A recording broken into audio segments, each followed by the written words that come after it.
একটা সোনার আংটি, একটা ময়ূরপঙ্খী ধুতি, পাঞ্জাবির জন্য সোনার বোতাম। এই তুমি সেই বিকেল থেকে কি এত লেখাপড়া করছো বলো তো? চিঠি লিখছি। তা কাকে চিঠি লিখছো শুনি শুনি? আমার শাশুড়ি মাকে লিখছি গো গিন্নি। তা আমার মাকে হঠাৎ চিঠি লিখছো কেন? এক সপ্তাহ পরেই তো জামাই ষষ্ঠী, তাই মন্ত্রীমশাই সব আবদারগুলো একে একে লিখে ফেলেছেন। তুমি আমার মায়ের কাছে আবার কি আবদার করছো বলো তো?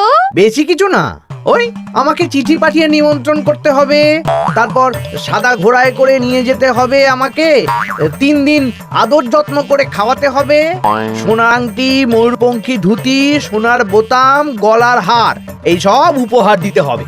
তুমি কি পাগল হয়ে গেছো? আমার মায়ের কাছে এত কিছু হ্যাংলার মতন চাইছো কেন? দেখো গিন্নি, আমি তো কৃষ্ণনগরের মন্ত্রী, আমার তো একটা আভিজাত্য আছে। আমাকে এরকম রাজকীয় ভাবে নিমন্ত্রণ না করলে আমি এবারে মানবো না। আমার মা এসব পারবেন না। আমি ওই শুধু আম, লিচু, কাঁঠাল খেয়ে জামাই ষষ্ঠী কাটাতে পারবো না। তাহলে তোমাকে যেতে হবে না, আমি একাই চলে যাব। কি জামাই ছাড়া জামাই ষষ্ঠী? হ্যাঁ হ্যাঁ, আমি আগামীকাল সকালেই চলে যাব। এই পোড়া কপালের সংসারে যত কম থাকা যায় ততই ভালো।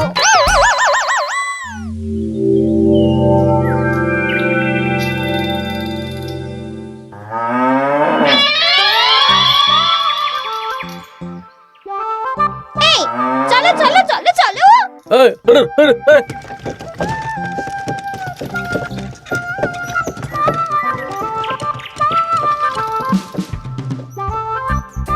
এটা আমার সাথে কি হলো রে বটা ঘটা?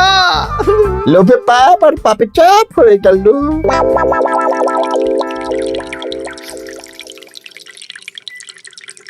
বাহ বাহ, আজ সবাইকেই বেশ খুশি খুশি দেখাচ্ছে। সামনেই তো সবাই শ্বশুর বাড়ি খেতে যাবে, তাই মুখে এত হাসি খুশি ভাব মহারাজ। হ্যাঁ, পরের সপ্তাহেই তো জামাই ষষ্ঠী। তা মন্ত্রী, তোমার কি খবর? আমারও ভালোই খবর। তুমি এত চুপচাপ কেন?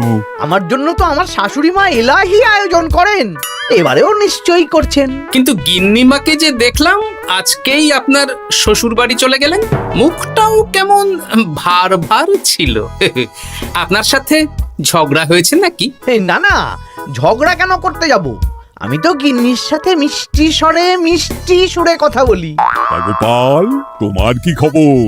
আমার আর কি মহারাজ, এখন তো আর আমি জামাই ষষ্ঠী যাই না, আমাদের নিজেদের মেয়ে জামাই আছে, তাদের নিয়েই ব্যস্ত থাকি। ও, তাই এবারে তারা আসছে তো? হ্যাঁ, আমার গিন্নি তো তাদের জন্য অনেক ভাবনা চিন্তা করে রেখেছে। ওই আম, কাঁঠাল, লিচু তো আছেই, তার সাথে ওই ইলিশ মাছ, কাতলা মাছ, 5 রকমের সবজি, 2 রকমের ডাল, আরো কত কি। বাবা বাবা, বেশ বেশ, তাহলে তোমাদের সবার জামাই ষষ্ঠীতে ছুটি থাকবে।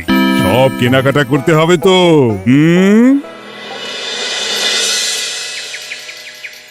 মাথাটা খারাপ হয়ে যাচ্ছে রে, সবাই চব্যচস্য খাবে। মন্ত্রীমশাই, এই তো সুযোগ। কিসের সুযোগ? আমি বলতে চাইছিলাম যে এই সময় সব সভাসদেরাই তো জামাই ষষ্ঠীর নিমন্ত্রণ রক্ষা করতে শ্বশুর বাড়ি যাবে, আর সবাই কিছু না কিছু কিনে নিয়ে যাবে। হ্যাঁ, শাড়ি, গয়না, মিষ্টি। আর গোপাল তো ওর জামাইয়ের তদবির করতেই ব্যস্ত থাকবে, গোপালও কেনাকাটা করবে, তাই এই সুযোগটা হাতছাড়া করা যাবে না। হ্যাঁ, সবাই হাত খুলে খরচ করে কেনাকাটা করবে, আর আমি ওই কেনাকাটায় ভাগ বসাবো। একদম এইটাই বলতে চাইছিলাম। শোন, তোরা শুধু ভাবনা চিন্তা করে নে কিভাবে কুচির কাজটা করা হবে। আমি আগামীকাল রাজসভায় একটু বিশদে জেনে নেব যে কে কি কবে কিনছে। কেমন? বেশ, তাহলে তো কাজ আরো সোজা হয়ে গেল। আমরা সোজা কাজ করব, আপনি মজা নেবেন। একদম।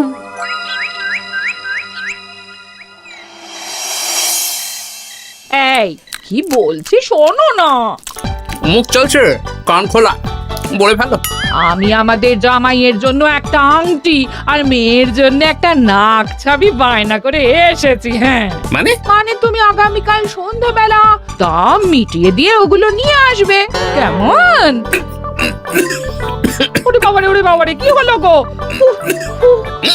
ষাট ষাট কি হলো?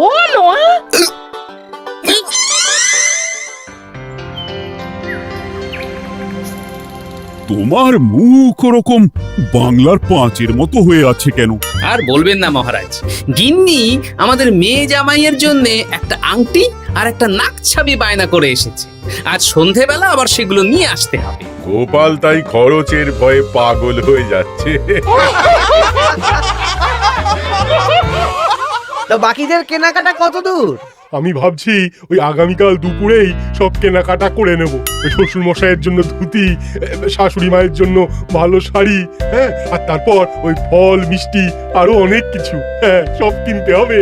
আমি তো ভাবছি আজকেই কিনে রাখবো, সন্ধেবেলা একটু যাওয়ার আছে। আমি তো বিয়ে করিনি, তাই আমার জামাই ষষ্ঠী নেই। আমি তাই হাত গুটিয়ে বসে থাকবো। আর বাকিদের? আমার মহারাজ, বুঝে গেছি তোমরা এখন থেকেই ব্যস্ত হয়ে পড়েছো।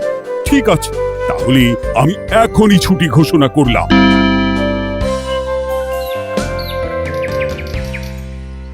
আরে আমার আজকের ভাগ্যটা এতটাই চওড়া যে রাজসভায় শুরুতেই ওই আলোচনা শুরু হয়ে গেল।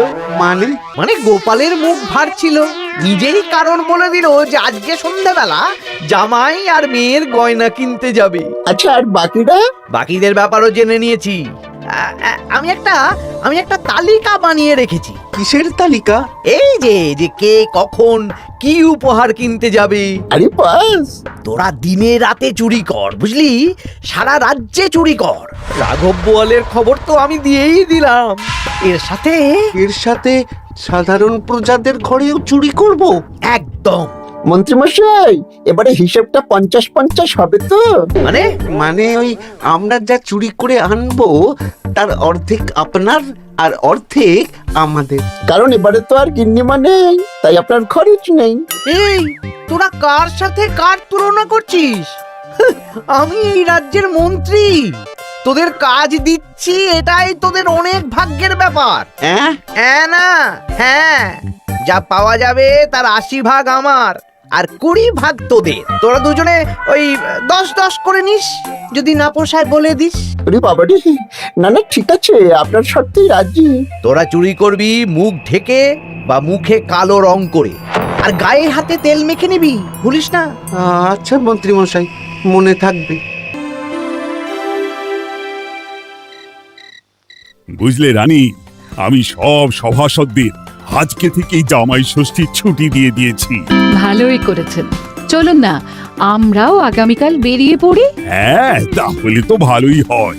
সারা দিন রাত এত কাজের চাপ, এত হিসেব নিকেশ, কয়েকদিন একটু ঘুরে এলে মাথাটা হালকা হবে। তাহলে মহারাজ, আমি এখনই সব গুছিয়ে রাখতে বলছি, কাল সকাল সকাল বেরিয়ে পড়ব। বেশ বেশ, তাই করো, সেটাই ভালো হবে।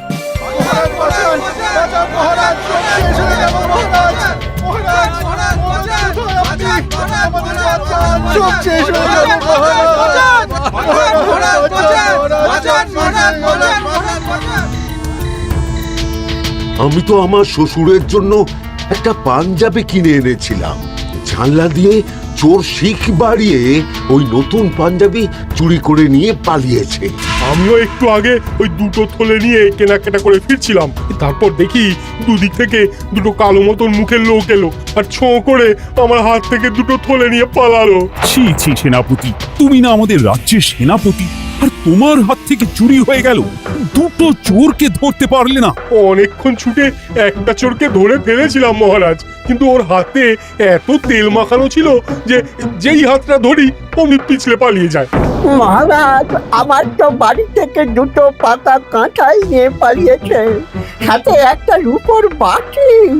ভেবেছিলাম এই বছর জামাইকে রূপোর বাটিতে পায়েস খাওয়াবো, কিন্তু সর্বনাশ হয়ে গেল।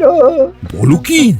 আমি তো ভাবছিলাম কালকেই নিজের শ্বশুর বাড়ি চলে যাব, কিন্তু এই পরিস্থিতিতে কি করে আর যাব বলো তো? শোনো সেনাপতি, সবাইকে বলে দেবে আগামীকাল রাজসভায় আসতে, আর রাজ্যে সুরক্ষার ব্যবস্থাও বাড়িয়ে দাও। আচ্ছা মহারাজ। বলি, দামটা আর একটু কমাও না। না না না, এর চেয়ে কমে দিতে পারবো না। তুমি যা বলছো তাতে শুধু আংটি হবে, কিন্তু নাক ছাবি হবে না। আরে বাবা, আমার এখন হাত টান অবস্থা, তুমি বোঝার চেষ্টা করো। এক কাজ করো, আমাকে আমাকে তুমি ধারে দিয়ে দাও। আমার কাছে গয়না কেনার একটাই মূল মন্ত্র, আজ নগদ কাল ধার। হয় নগদ দাও, নইলে খালি হাতে যেতে হবে। বেশ, আমি তাহলে কালকেই আসবো, ধারে নিয়ে যাব। হ্যাঁ, বাবা রে বাবা, কি শেয়ানা বুদ্ধি! উফ!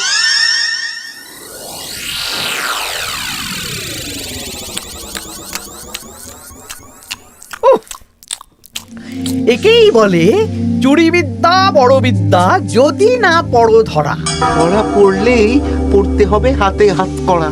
আজকে সন্ধ্যাবেলা তো গোপালের গয়না কিনতে যাওয়ার কথা ছিল, সেটার কি হলো? ধুর, ও যা কিপটে, ও বলছে ধারে গয়না দিন। আমি তো সাকরার দোকানের বাইরে ঠাই দাঁড়িয়েছিলাম, গোপাল খালি হাতে বাড়ি গেল আর আমিও খালি হাতে চলে এলাম। গোপালের এই চওড়া কপাল! কিন্তু সুযোগ একবার পেলে আমরা হাতছাড়া করব না। হ্যাঁ, তোমাকে যে এত করে বললাম সন্ধেবেলা জামাইয়ের আংটি আর মেয়ের নাক চাবিটা নিয়ে এসো, তা কথা কানে যায়নি নাকি? ও শেখ রাজা দাম চাইলো, তা শুনেই আমার মাথা খারাপ হয়ে গেল। মানেটা কি? শেখরা বলেছে আজ নগদ কাল ধার, তাই আমি কালকে ধারে নিয়ে আসবো। ওহ, তোমাকে নিয়ে আর পারি না। হ্যাঁ, মেলা কথা না বলে খেতে দাও দেখি।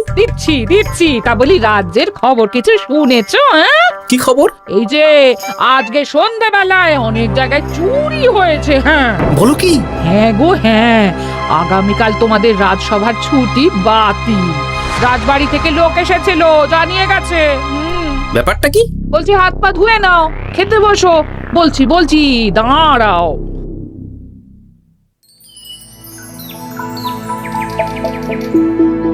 রাজ্যে এতগুলো লোকের বাড়ি থেকে চুরি হয়ে গেল। ভগবানের অশেষ করুণা মহারাজ, আমার বাড়ি থেকে এখনো চুরি হয়নি। হয়নি তো কি হয়েছে, হবে। তোমার বাড়িতেও চুরি হবে। বাবা, মন্ত্রীমশাই, আপনি কি আগে থেকেই জানেন নাকি যে আমার বাড়িতেও চুরি হবে? তা চোর কি আপনার মাস্তুতো ভাই নাকি? কি মন্ত্রী, তুমি কি চোরকে চেনো? সত্যি মন্ত্রীমশাই, আপনি চেনেন? চেনেন? ইয়ে না মানে এই চিনি না আসলে, ইয়ে করলাম, মানে আন্দাজ করলাম। কোন যুক্তিতে আন্দাজ করলেন মন্ত্রীমশাই? না আসলে যারা যারা এই বছর জামাই ষষ্ঠীতে যাচ্ছে বা জামাই আদরের আয়োজন করেছে, চোর বেছে বেছে তাদেরই চুরি করছে তো, তাই আর কি। ও, বুঝেছি। এটার সাথে মন্ত্রীমশাইয়ের একটা যোগ থাকলেও থাকতে পারে।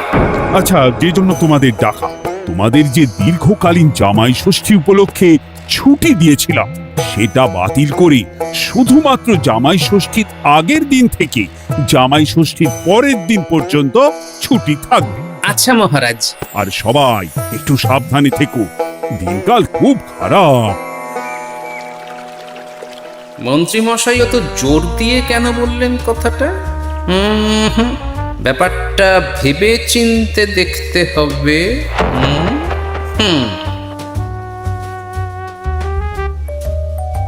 এই তো পুটি, এই পুটি, শোন। বলো। বলছি, তুই বাড়ি যাচ্ছিস তো? হ্যাঁ গো দাদু। শোন না, তোর বাবাকে একবার দুপুরবেলা আমার সাথে দেখা করতে বলিস তো। আচ্ছা দাদু, ঠিক আছে, আমি বলে দেব। বেশ, এই তাড়াতাড়ি আসতে বলিস, কিন্তু বেশি দেরি যেন না করে। ঠিক আছে গো দাদু, বলে দেব।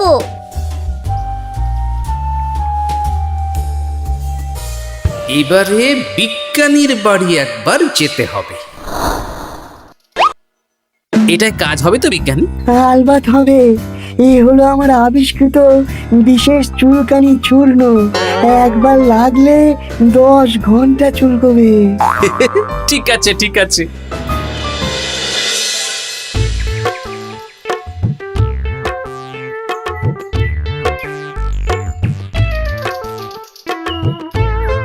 ও গোপাল দাদা, তুমি আমাকে ডেকেছো? হ্যাঁ, শোনো পুটির বাবা, তোমাকে একটা কাজ করতে হবে। বলো কি কাজ? তুমি আজ বিকেলে আমাকে একটা বড় ঝুড়িতে সবজি দেবে। শুধু সবজি না, সবজির সাথে ওই ফল মূল মাছ সবকিছু টাটকা না হলেও চলবে। সেটা আবার কেন? সে পরে বলবো। আচ্ছা গোপাল দাদা।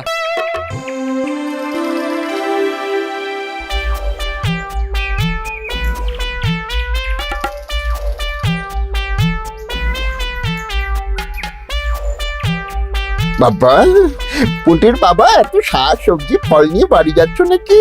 না না, গোপাল দাদার বাড়ি যাচ্ছি। জামাই ষষ্ঠীর এলাহি আয়োজন করেছে তো। ও তাই তো, তাই তো। বেশ বেশ, যাও যাও যাও।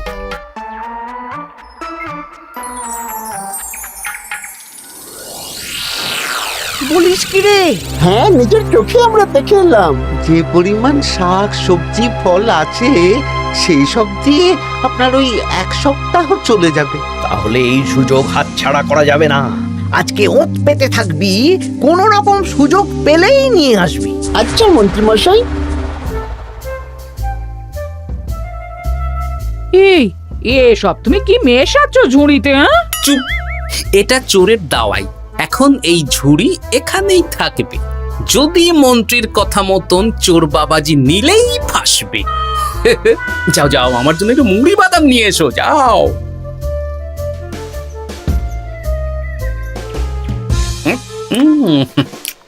আহা, মুড়ির কি স্বাদ!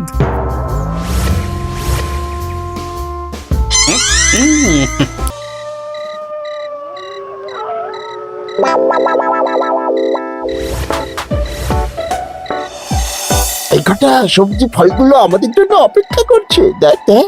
এ তো দারুণ সুযোগ। দরজা জানালা ভাঙার, শীত কাটার কোনো ব্যাপার নেই। ঠিক, তাহলে আর দেরি কেন, চল।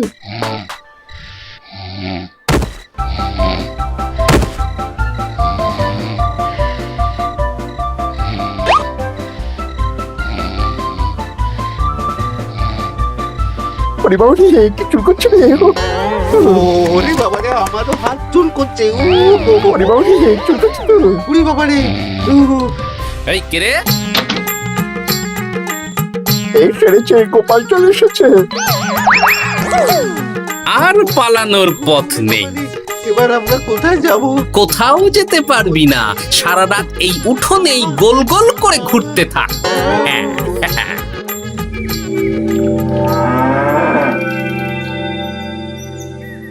ও এখনো বেটারা এলো না। ওরা ধরা পড়ে গেল না তো? ধরা পড়ে আমার নাম বলেনি তো? না না, আজ আর রাজসভায় যাব না। বলবো বলবো আমার শরীর খারাপ, আমি চুরির কিচ্ছু জানি না। হ্যাঁ,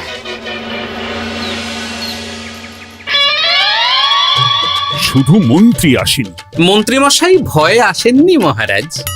মানে মন্ত্রীমশাইয়ের 2 বিষাক্ত হাত ধরা পড়ে গেছে। এরা দুজনে মন্ত্রীমশাইয়ের নির্দেশে সবার বাড়ি বাড়ি চুরি করেছে, ছিনতাই করেছে। তাহলে আর দেরি কেন? চলুন মন্ত্রীকে ধরে আনি। এ না হয় ধরবেন, কিন্তু উনি যদি অস্বীকার করেন, কারণ চুরির সময় উনি তো উপস্থিত ছিলেন না, যদি বটা ঘটার কথা অস্বীকার করেন। সে ভাবনাও আমার ভাবা আছে। শোন বটা ঘটা, এই তো ভালো বুদ্ধি, চলো সবাই।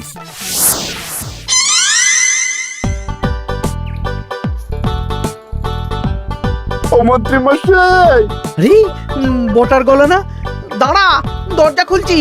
না না, খবরদার না, এখন দরজা খুলবেন না। আরে কেন? দরজা খুললে কি হবে?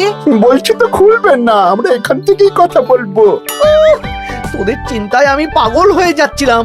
তোদের যে গতকাল সন্ধ্যাবেলা গোপালের বাড়িতে চুরি করতে পাঠালাম, সেটার কি হলো? সেটা আমি পরে বলবো। আগে বলুন, আপনি আজ রাজসভায় যাননি কেন? আরে ভয়ে ভয়ে, আমি ভাবলাম তোরা ধরা পড়ে গেছিস। এবার আপনি দরজা খুললেই দেখতে পাবেন আমরা কি এনেছি। একবার বলে দরজা খুলুন, একবার বলে খুলবেন না। কি হচ্ছেটা কি বটা? কি মন্ত্রী, তাহলে তুমি সেই চোরের মাথা? মানে মাস্তুতো ভাই, আমার চালে সব নিজের মুখেই স্বীকার করে নিলেন, আর কিছু না বললেও হবে। না না না না না না। আরে ওই তো আমার চুরি যাওয়ার জিনিস। ওই তো আমার শ্বশুর মশাইয়ের গিলে করা পাঞ্জাবি। সেনাপতি, মন্ত্রীকে আর বটা ঘটাকে কারাগারে নিয়ে গিয়ে আচ্ছা সে ধোলাই দাও। একদম মেরে জামাই আদর করবো। চলুন। আমার ধরা পড়ে গেলাম। এবার সবার ছুটি, যাও যাও আনন্দ করো, খাও আর খাওয়াও।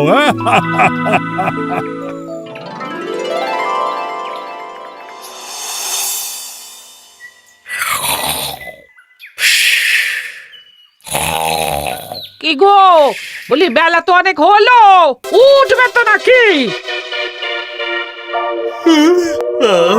কাল সারা রাত যা ধকল গেছে, তাই একটু বেশি ঘুমিয়ে পড়েছিলাম। বলি ধকল আবার কি? হ্যাঁ, দিব্যিতে ঘুমাচ্ছিলে। সেটা তুমি বুঝলে তো হয়েই যেত গিন্নি। আসলে সামনেই তো জামাই ষষ্ঠী, তার উপর তুমি যা আয়োজন করেছো, সেটার ধকলেই স্বপ্ন দেখছিলাম আর কি।